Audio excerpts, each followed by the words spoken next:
नमस्कार मंडळी, तुम्हा सर्वांचं नवीन एका व्हिडिओमध्ये खूप खूप मनापासून स्वागत आहे।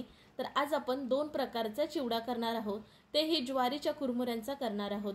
एक तर मिरची वापरून पिवळा चिवडा करणार आहोत आणि दुसरं म्हणजे लाल तिखट वापरून आपण भडंग करणार आहोत। एकदा तुम्ही बनवलात तर महिनाभर सहज खाऊ शकता। आता ह्याच्यात जी शेव वापरलेली आहे ती घरीच केलेली आहे, तर आज आपण शेव सुद्धा कशी करायची ते सुद्धा पाहणार आहोत। आणि आवाज ऐकला का तुम्ही, एकदम कुरुम कुरुम असा झालेला आहे। गणपती सुद्धा जवळ येत आहेत, मग अशा वेळेस पाहुण्यांची ये-जा सुरू असते। मग तुम्ही एकदा चिवडा बनवा, अगदी महिनाभर सहज खाऊ शकता।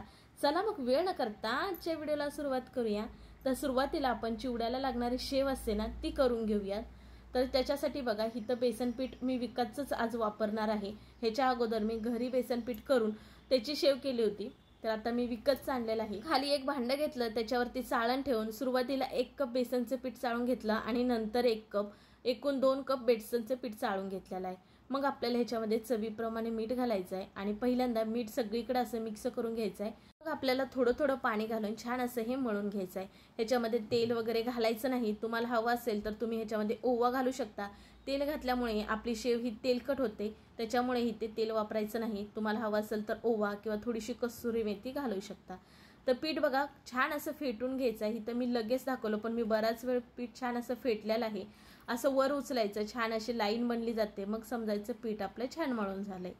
मग झाकण ठेवून आपण बाजूला ठेवूयात, म्हणजे पीठ छान भिजल। आता पुन्हा एक आपल्याला भांडं घ्यायचं आहे आणि त्याच्यामध्ये पुन्हा आपल्याला 2 कप बेसनचं पीठ चाळून घ्यायचं आहे। सुद्धा पीठ आपण शेवसाठीच मळत आहोत। ह्याच्या अगोदर जे पीठ मळून ठेवलं ते कशासाठी, ते आपण पिवळा चिवडा करणार आहोत त्याच्यासाठी तिखट नसलेली शेव केलेली आहे। आणि आता आपण जो भडंग करणार आहोत तो तिखट, मग त्याच्यासाठी ही तिखट शेव करण्यासाठी हे आपल्याला पीठ मळून घ्यायचं आहे। तुम्ही एकत्र पीठ मळलात आणि सुरुवातीला फक्त आपली सपाक शेव पाडून घेतलात आणि नंतर लाल तिखट घालून पीठ मिक्स करून त्याची शेव पाडलात तरी सुद्धा चालेल, पण इथं मी वेगवेगळं पीठ मळून घेतलेलं आहे। 2 कप पीठ चाळून घेतल्यानंतर ह्याच्यामध्ये फक्त चवीनुसार मीठ आणि एक अर्धा चमच इतका कांदा लसूण मसाला घातलेला आहे। थोडं थोडं पाणी घालून बघा ह्या टाईपचं पीठ मळायचं आहे। असं बोटावरती बॅटर झाल्यानंतर एक धार झाली पाहिजे, मग समजायचं हे आपलं बॅटर छान मळून झालेलं आहे। मग झाकण ठेवून बाजूला ठेवूयात। साधारण एक अर्ध्या तासानंतरच आपल्याला शेव पाडायला घ्यायचे आहेत, म्हणजे छान खुसखुशीत अशी बनते, पीठ आपलं भिजलं जातं। तर बघा अर्ध्या तासानंतर बघत आहे पीठ छान असं भिजलेलं आहे। आता शेव पाडण्यासाठी आपल्याला हवा इथे साचा किंवा सोऱ्या म्हणू शकता, त्याच्यामध्ये आपल्याला 0 नंबरची प्लेट टाकायची आहे, म्हणजे शेव आपली बारीक बनली जाईल। मग साच्याला आपल्याला सगळीकडे तेल लावून घ्यायचं आहे, म्हणजे आपलं जास्तीचं पीठ ना साच्याला चिटकलं जाणार नाही।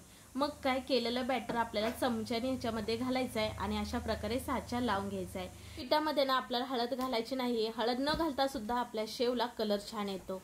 आपण तेल तर अगोदरच गरम करायला ठेवलेलं होतं। मग काय आपण साच्यामध्ये तर पीठ भरलंच होतं, तुम्हाला दाखवलंच। आणि मग काय साचा आपल्याला तेलावरती गोल गोल फिरवायचा, तशी आपली शेव पडत जाते। गॅस आता मीडियम आहे, सुरुवातीला फास्ट ठेवला होता। आता छान कुरकुरीत क्रिस्पी होईपर्यंत तळून घ्यायचे। छान दोन्ही बाजू आपल्याला पलटायचे आहेत। ती आपल्याला झाऱ्याला कडक झाले अशी वाटली की मग आपल्याला तेला बाहेर काढायचे आहे। तर इथं बघा ही आपली पिवळी शेव झाली। पिवळा आपण चिवडा करणार आहोत त्याच्यासाठी पिवळी शेव। आता हे साच्यामध्ये बरंच असं बॅटर आहे, म्हणजे पीठ, त्याची सुद्धा बाकीच्याची सगळ्याची आपण शेव अशा प्रकारे काढून घेणार आहोत। तर इथं पिवळी शेव सगळी करून झालेली आहे। आता त्याच साच्यामध्ये बघा मी जे लाल तिखटचं जे मिश्रण केलं होतं ते घातलेलं आहे शेवचं, आणि ती सुद्धा शेव आपल्याला अशा प्रकारे पाडून घ्यायची आहे। बघा शेवला आपला कलर किती छान आलेला आहे। आपल्या भडंगमध्ये अशी तिखटच शेव घालायची, म्हणजे भडंग हा चवीला आणखीन भारी लागतो। तर बघा शेव छान अशी आपली ही तळून झाली, मग आपल्याला तेला बाहेर काढायची आहे। साच्यामध्ये आपली जेवढं अजून पीठ राहिलेलं आहे तेवढं बाकी सगळ्याची शेव आपल्याला पाडून घ्यायची आहे। तुम्ही विकतची सुद्धा शेव चिवड्यासाठी वापरू शकता, पण ही घरी केलेली भरपूर सुद्धा होते आणि छान खमंग ताजी आपली शेव होते। त्याच्यामुळे शक्यतो करून घरीच शेव करून चिवडा करायचा, तो चवीला सुद्धा आणखीन लागतो। चिवड्यासाठी आपल्याला हवेत शेंगदाणे, तर सुरुवातीला इथं मी 1 वाटी छोटी शेंगदाणे फ्राय करत आहे, म्हणजे त्याच तेलामध्ये आपल्याला तळून घ्यायचे आहेत। तर तेल जरा कमी झाले, खाली गेलेलं आहे। तर इथं बघा मी अशा प्रकारे कढई जरा वाकडी करते आणि मग हे शेंगदाणे आपल्याला छान असे तळून घ्यायचे आहेत। बघा ह्याचा कलर चेंज झालेला दिसत असेल, तिथपर्यंत आपल्याला हे शेंगदाणे तळायचे आहेत। तर आपण 2 प्रकारचा चिवडा करणार आहोत ना, त्यासाठी ही दुसरी वाटी, म्हणजे 2 वाटी आपल्याला शेंगदाणे तळून घ्यायचे आहेत। तर ते सुद्धा शेंगदाणे छान असे तळून घेतलेले आहेत। मला जर हे चिवड्यामध्ये खोबरं आवडत असेल ना, तर खोबरं सुद्धा पातळ पातळ स्लाइस करून इथं तुम्ही तळून घेऊ शकता। मी चिवड्यामध्ये खोबरं वापरणार नाही, त्याच्यामुळे तळून घेतलेलं नाही। नंतर बघा आपल्या एवढ्या पिठापासून इथं अशी इतकीशी शेव झालेली आहे. एक ताटलीभर इतकी आपली शेव झालेली आहे. बघा ताजी घरची फ्रेश एकदम मस्त अशी आपली शेव झाली आणि ह्याच्यापासून होणारा चिवडासुद्धा आपला चवदार बनला जातो. आता इथं झाली आपली पिवळी शेव आणि नंतर ही आहे लाल तिखट शेव, जी की आपण भडंगमध्ये वापरणार आहोत. बघा आपण फक्त 2 कप बेसन पिठापासून अगदी ताटलीभर इतकी आपली शेव झालेली आहे घरच्या घरी. आता पाहणार आहोत आपण चिवडा कसा करायचा. तर चिवडा बनवण्यासाठी आपल्याला हवेत कुरमुरे, काही जण चुरमुरे सुद्धा म्हणतात. तर हे बघा, हे ज्वारीचे मी कुरमुरे घेतलेत. तुम्हाला कुठल्याही डीमार्टमध्ये किंवा किराणा मालाच्या दुकानामध्ये सहज मिळून जाईल. तर इथं मी 2 पॉकेट घेतलीत. एकाचा पिवळा चिवडा करणार आहे आणि एकाचा भडंग करणार आहे. तर हे कुरमुरे आहेत ना, ते बघा किती नरम सॉफ्ट असे झालेले आहेत, साधाळलेले आहेत. तर आता आपण त्याला कसा कुरकुरीत करायचा त्याच्यासाठी व्हिडिओ कुठे स्किप न करता शेवटपर्यंत बघा. नंतर बघा तळलेले शेंगदाणे जे होते ते साधारण 1 वाटी ह्याच्यामध्ये घातले. जी शेव आपण पिवळी केलेली होती का नाही ती ह्या चिवड्यामध्ये घातली आणि नंतर इथं घालत आहे मी मका. तळलेलाच मका आहे. तुम्ही बिन तळता मका जर आणला तर मका इथे तुम्ही तळून घातला तरी सुद्धा चालेल. आता हे सगळे जिन्नस आपल्याला कुरमुऱ्यामध्ये मिक्स करायचे आहेत. आता आपण फोडणी देऊया चिवड्याला. त्याच्यासाठी गॅस चालू करूयात आणि त्याच्यावरती टोप ठेवूयात. आपल्याला तेल घालायचं आहे. तर तेल बघा, शेव तळलेलं जे तेल भाजलं होतं ना तेच घालत आहे मी. साधारण 4 पळी इतके तेल घातलेलं आहे. नंतर आपल्याला घालायचं आहे डाळवं. तर 1 छोटी वाटी इतकं डाळवं घातलेलं आहे. तुम्ही तुमच्या आवडीनुसार कमी जास्त हे पूर्णपणे करू शकता. डाळवं छान भाजलं आपलं म्हणजे कलर आला की मग आपल्याला ह्याच्यामध्ये 1 चमच मोहरी आणि 1 चमच जिरे घालायचे. ते छान फुलले की मग आपल्याला घालायचे लसूण. तर लसणाच्या बघा 7 ते 8 पाकळ्या घातल्यात. लसणाचे सालन न काढता फक्त लसूण आपल्याला ठेचून घ्यायचं. हा चिवडा बघा हिरव्या मिरचीवर करत असल्यामुळे मी 5 ते 6 हिरव्या मिरच्या बारीक चिरून घातल्यात. मग घालायचा भरपूर असा कढीपत्ता. त्याच्याशिवाय चिवड्यात मजाच नाही. आपल्या चिवड्याला कलर छान येण्यासाठी आपल्याला घालायचे हळद, 1 चमचभर हळद. चवीप्रमाणे आपल्याला मीठ घालायचं आहे. तुम्ही तुमच्या अंदाजानुसार घालू शकता. मग छान असं आपल्याला हे मिक्स करून घ्यायचं आहे. गॅस मात्र मीडियम टू लोच ठेवायचा, नाही तर सगळे जिन्नस करपले जातील. मग आपल्याला घालायचे कुरमुरे. कुरमुऱ्यामध्ये आपण बाकीचे जिन्नस तर सगळे मिक्स केलेत. तर आता छान असं आपल्याला हे मिक्स करायचं आहे. बघा एखादा कपडा घ्यायचा आणि अशा प्रकारे मिक्स करायचं. सहज मिक्स होते बघा ह्या पद्धतीने. आपला कुरमुरा हा नरम होता म्हणजेच की साधाळलेला होता, तुम्हाला तर दाखवलं. तर आता आपल्याला इथे हलवून चांगलं 5 ते 6 मिनिटं आपल्याला बारीक गॅसवरती चिवडा हलवायचा आहे. तेव्हाच तो चांगला कुरकुरीत चुरचुरीत असा लागेल खायला चवीला. त्याच्यामुळे सतत आपल्याला असं हलवत राहायचंय. तोपर्यंत आपले कुरमुरे हे कुरकुरीत छान होत नाही तोपर्यंत असं आपल्याला हलवतच राहायचंय सतत. गॅस मात्र लोच ठेवायचा आहे. आता बघा इथे दाबल्यानंतर त्याचा चुरा सहज होतो. तेव्हा समजायचं की हा आपला कुरमुरा छान असा भाजलेला आहे. म्हणजेच की आपला चिवडा छान कुरकुरीत चुरचुरीत असा झालेला आहे. आता खाली आपण एका परातीमध्ये काढणार आहोत म्हणजेच की तो लगेच थंड होईल. मग आता आपल्याला इथं ह्याची चव आणखी वाढण्यासाठी आपल्याला घालायचे पिठी साखर. तर इथं मी साधारण 1 चमच इतकी पिठी साखर घालत आहे. तुम्ही इथे आमचूर पावडर किंवा चाट मसाला घातला तरी सुद्धा चालेल. पण हा चिवडा असाच खायला एकदम टेस्टी मस्त असा लागतोय. तुम्हाला बघूनच समजत असेल वाव 1 नंबर झालेला आहे. बघा इथं शेव आपण घरी केल्यामुळे हा चिवडा आणखीन चवीला भारी लागतो, ह्यात काही शंकाच नाही. तर आता गणपती जवळच येत आहेत, पाहुण्याची ये-जा सुरू होते. मग अशा वेळेस तुम्ही एकदा हा चिवडा बनवा, महिनाभर अगदी सहज खावा.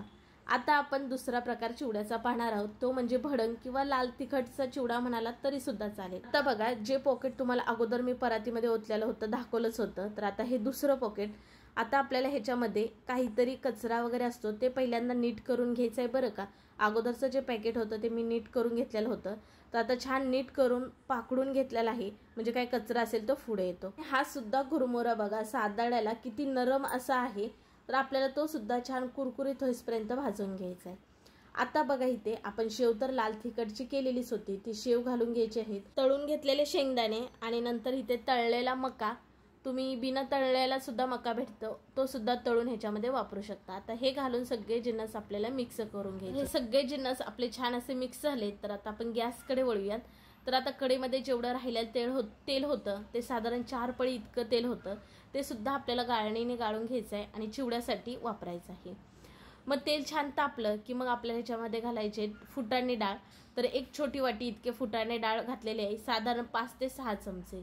मग 1 चमच मोहरी, 1 चमच जिरे. छान असे फुलले असे आपल्याला वाटले की मग आपण ठेचलेला लसूण घालायचा आहे. भरपूर असा कढीपत्ता घालायचा. लसणाच्या वरच्या पाकळ्या काढायच्या नाहीत. डायरेक्ट लसूण आपल्याला असाच ठेचायचा आहे आणि मग घालायचा आहे. तो चिवड्यामध्ये खायला खूप भारी लागतो. मग घालायची हळद जास्त घालायची नाही, थोडीच घालायची, साधारण पाव चमच इतकी. मग घालायचे आपल्याला लाल तिखट. तर लाल तिखट आपल्याला भरपूर घालायचं आहे, कारण आपण इथे भडंग करत असल्यामुळे कलर छान येण्यासाठी साधारण मी 3 चमचे इतकं लाल तिखट घातलेलं आहे, कारण भडंग म्हटल्यानंतर तिखटच हवं. चवीनुसार मीठसुद्धा घातलेलं आहे, छान असं मिक्स केलेलं आहे. मग आपल्याला शेवटी घालायचे कुरमुरे आणि छान असं मिक्स करून घ्यायचं आहे. आपले कुरमुरे हे नरम आहेत, त्याच्यामुळे भाजायला जरा आपल्याला वेळ लागणार आहे. जोपर्यंत हे कुरकुरीत चुरचुरीत होत नाहीत तोपर्यंत आपल्याला हे मात्र भाजूनच घ्यायचे आहेत. तर भाजत असताना बघा खालीवर करून छान असे भाजायचे आहेत, म्हणजे कुरमुऱ्यांना सगळा मसाला लागला जाईल. तर बघा शेव आपण लाल तिखट टाकून केल्यामुळे ती सुद्धा खायला खूप छान लागते. मात्र हा चिवडा भाजत असताना गॅस आपल्याला लोच ठेवायचा आहे आणि मग भाजत राहायचं आहे. बघा एकदम कुरकुरीत मोडल्यानंतर सहज त्याचा चुराफुगा होतोय असा आपला हा कुरमुरा झालेला आहे. मग आपल्याला गॅस बंद करून परातीमध्ये केलेला चिवडा काढून घ्यायचा आहे. बघा कलर किती छान आलेला आहे. परातीमध्ये थोडा पसरून देऊया. वरून आपल्याला घालायचे थोडीशी पिठी साखर, 1-1.5 चमच इतकी, आणि छान असे मिक्स करणार आहोत. ह्यानी चव आपल्या चिवड्याला छान लागेल. तर तुम्हाला आवडत असेल तर चाट मसाला किंवा आमचूर पावडर वापरू शकता. तर इथं खाण्यासाठी आपला भडंग तयार झाला. मग कसे वाटले आजचे 2 तुम्हाला चिवड्याचे प्रकार मला नक्कीच कमेंट करून सांगा. व्हिडिओ आवडल्यास जास्तीत जास्त लोकांपर्यंत शेअर करा तुमच्या मित्र मैत्रिणी परिवारामध्ये. आणि हो, चॅनलला सबस्क्राईब केलं की नाही? केलं असेल तर ठीक आहे, पण नसेल केलं तर पटकन सबस्क्राईब करा बघू, म्हणजे पुढील माझे असे येणारे छान व्हिडिओ तुम्हाला पाहायला भेटतील. व्हिडिओला लाईक करा. चला पुन्हा भेटू नवीन एका व्हिडिओमध्ये, तोपर्यंत बाय.